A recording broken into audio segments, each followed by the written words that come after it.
Hey guys, what's up and welcome back to Toe Tags Metal Reviews, and today we're giving you guys our review of Bats by Gama.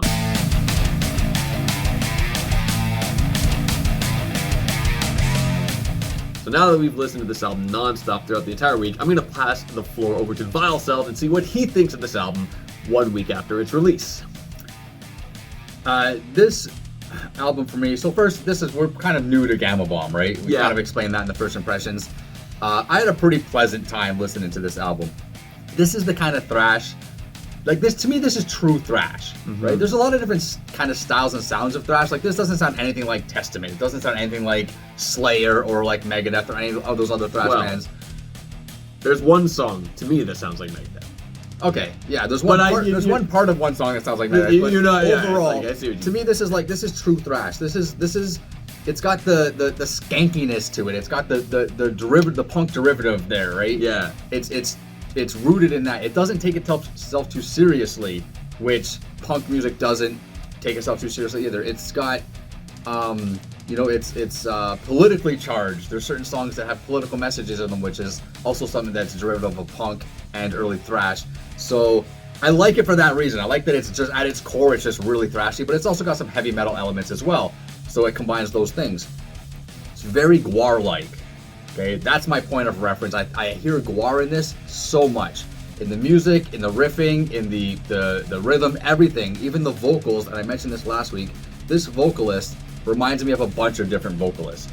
Odor Sarungus, Joey Belladonna, Zakk Wylde, David Lee Roth, Rob Halford, and Jack Black. Those are names that kept coming to mind as I listened to this guy sing. I checked the wiki page to see if they had multiple vocalists or anything like that. Nope, one guy. Impressive. I didn't see any listing of backup vocals or anything, but I mean, they have gang vocals. Yeah. Right? Which is like, you don't really credit backup vocals and gang vocals. But either way, this album was super fun to listen to for the week. So, some highlight tracks, I guess I'll start with that. Going from the beginning of the album, I guess. The prologue, it kind of just came and went. It's kind of a useless track, but it's so short it doesn't matter. But even then, like it kind of leads into Egyptron pretty well. Like it leads into it. It gears you up for it. Yeah, it leads into it, but it's like sometimes I'll gripe on tracks like that if they're annoying or they're a little bit too long. This one didn't bother me, but it was, I could do without it.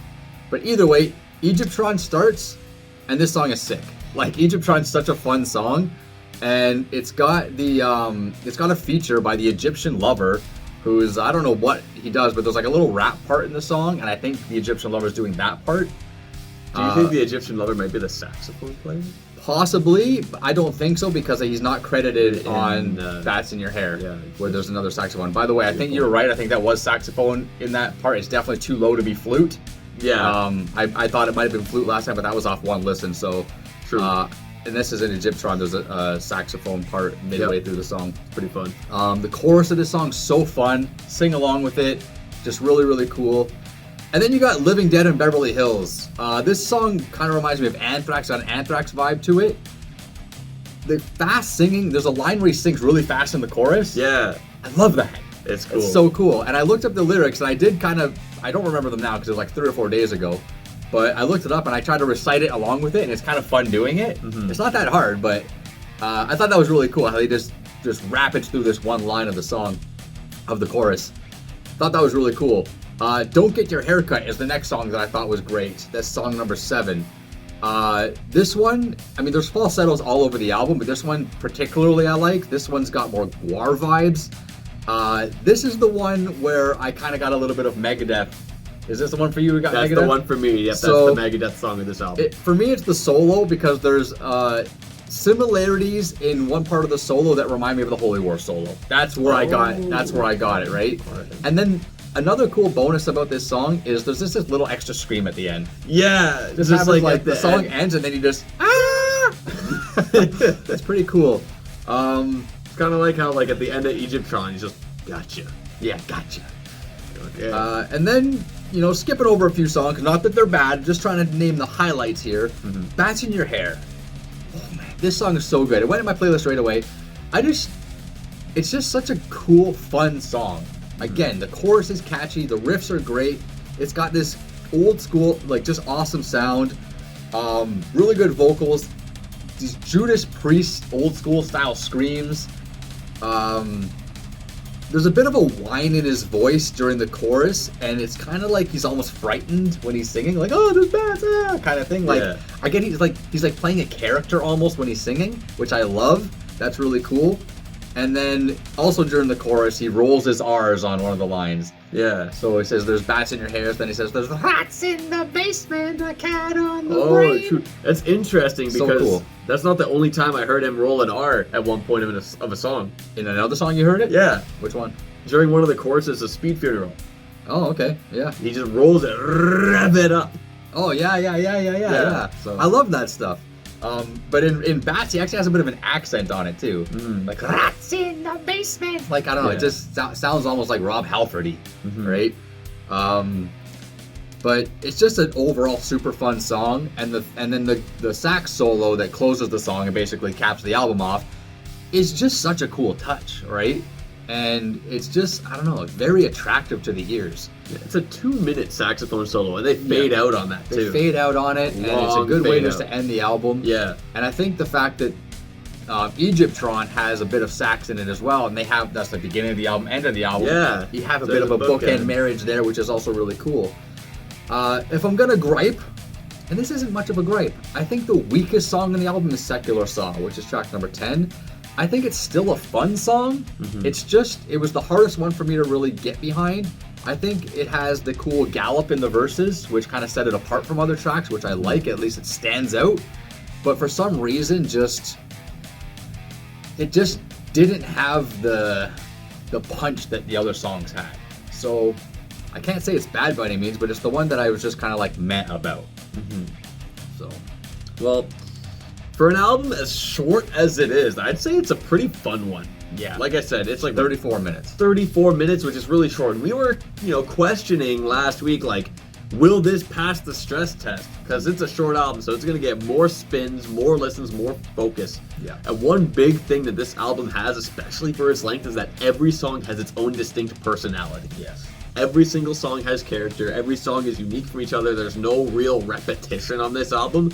You're getting a different experience with every track. So to go through my top tracks, Egypt... I forgot a song, but go ahead.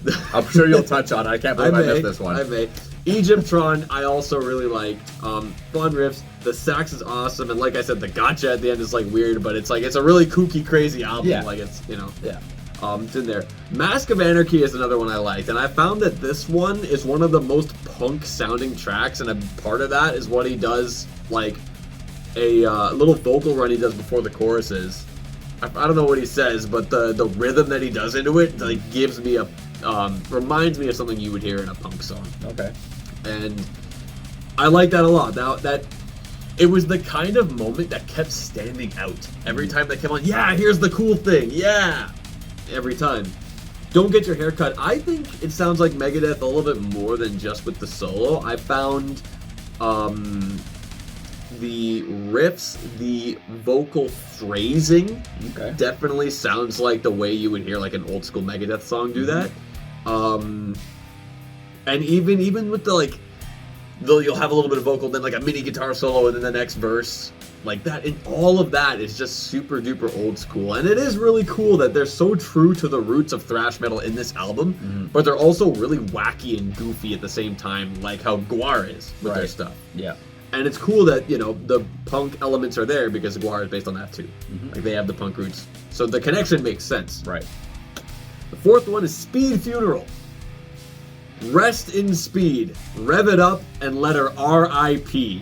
Yeah. is such a sick chorus line. I love that every fucking time. The R.I.P. is done by a gang vocal as well. It's clever. Yeah. It's cool.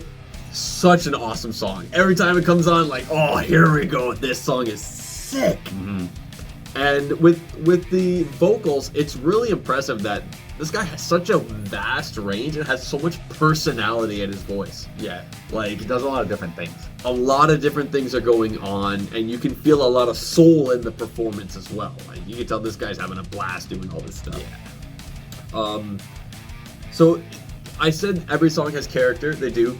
There's so much variety throughout the album as well. Like you get different vibes from different songs. Some of them are just like super duper fast hardcore. Some of them are super rhythmically based and super hooky.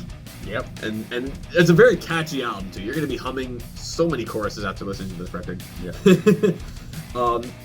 Another small cool thing about Living Dead in Beverly Hills, which is another sick track. Yeah. The start of the guitar solo is like a siren. Mm-hmm. You know, and that's super cool. I'm like, oh, he's kind of like, you know, messing with a siren. They also, they lift from a classical song. I don't know what it is. I think it's one you usually hear around Christmas time. I forgot what it is. I was thinking Dance with I know the one you're talking about. I was thinking Dance with the Sugar Plum Fairy, but it's not that. I know it's not that. I know exactly the song you're talking. I don't remember. Do you remember what song that was in? It was in Living Dead in Beverly Hills. Yeah, but I know the song you're talking about. I couldn't put my finger on it either. Yeah, I forgot what the name of that one was, but that's still really cool.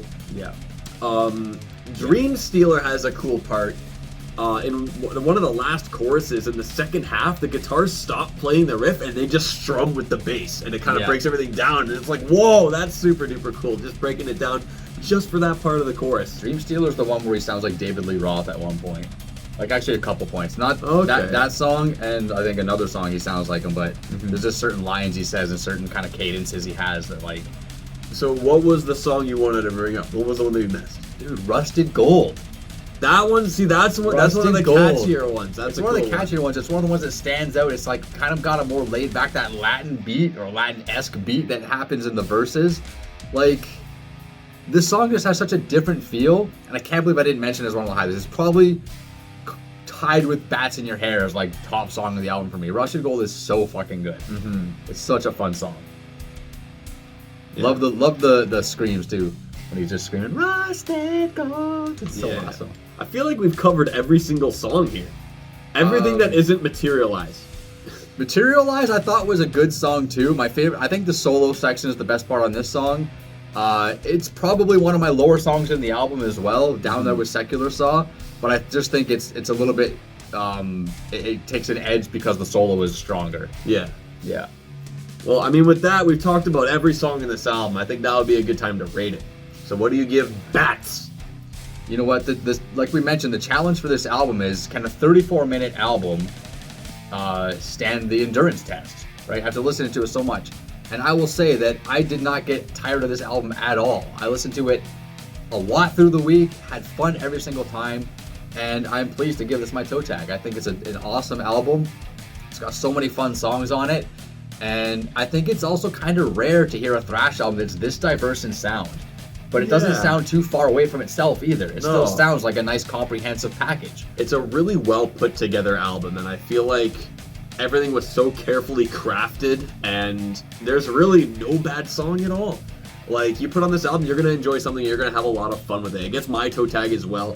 I enjoyed this album quite a bit throughout the week. It was a lot of fun. I did not get tired of it, and that's really impressive for a 34-minute album to get put on repeat over and over throughout an entire week and still be great. That's how you know an album is special. Anyways, guys, that's it for our review. So leave your thoughts down below and let us know what you guys think of this album, Bats, and this band, Gama Bomb. Maybe you guys are fans, maybe you've been fans for a long time, or maybe you're like us and you just got into them this week. Anyways, subscribe if you guys are new to the channel. I'm Vile Self. I'm TV Fish. We'll see you guys in the next one. Keep those heads bent.